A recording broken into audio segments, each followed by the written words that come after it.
सारे जग से निराला मेरा श्याम जादूगर। महाराज उस ठाकुर की महिमा को और उस ठाकुर के चरित्र को समझने की कोशिश मत करो, क्योंकि जो ब्रह्म है वह परीक्षण का विषय नहीं है। ब्रह्म सूत्र का जो पहला सूत्र है महाराज, तो अथा तो ब्रह्म जिज्ञासा, ब्रह्म जानने की इच्छा का विषय है महाराज, भगवान परीक्षण का विषय नहीं, माई बाप परीक्षा करने का विषय नहीं। क्योंकि परीक्षा करोगे तब भी भगवान के नाम को और भगवान की महिमा को आप जान नहीं पाओगे।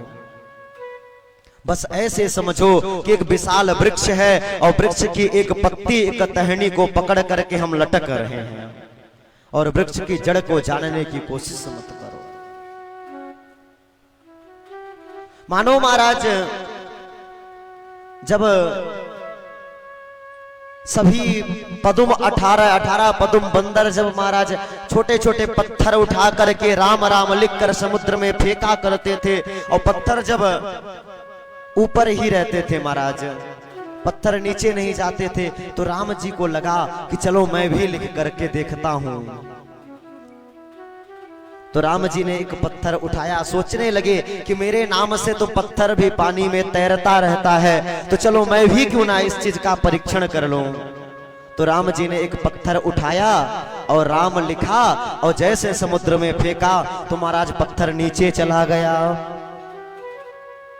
राम जी सोचने लगे कि अब तो पत्थर हमारा ही नीचे चला गया, लोग हमारे नाम से समुद्र में पुल बना रहे हैं। बेचारे छिपने की कोशिश करने लगे, तब तक हनुमान जी देख लेते हैं, और जब हनुमान जी देख लेते हैं तो कहते हैं स्वामी जी हमने तो देख लिया। जब हनुमान जी ने देख लिया तो राम जी ने पूछा कि भक्त ये बताओ हमारा फेंका हुआ पत्थर क्यों नहीं तैरता।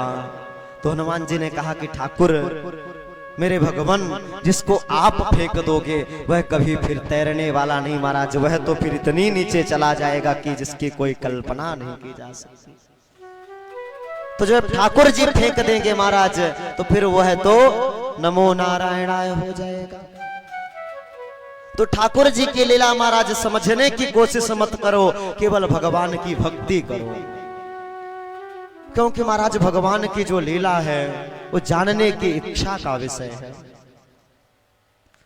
हम सभी रावण को भी कहते हैं कि रावण ऐसा था, रावण वैसा था। महाराज रावण ने तो शिव जी को अपना गुरु मानता था, उसने 10 सिर काट करके चढ़ाए थे महाराज। और रुद्र कितने होते हैं?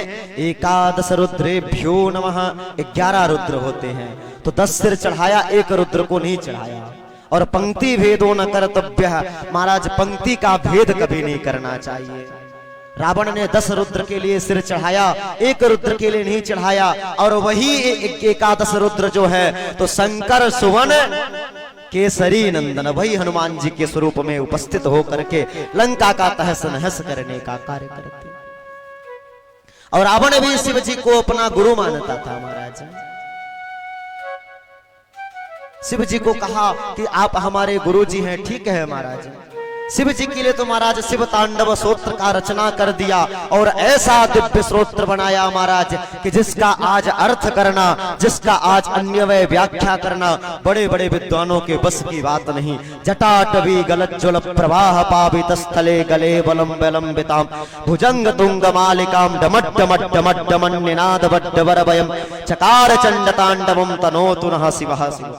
महाराज भगवान के स्तुति करने की प्रक्रिया को देखिए। जब रावण भगवान की स्तुति करते थे तो भगवान शिव प्रकट होकर के नृत्य करते थे। इतनी भक्ति की पराकाष्ठा।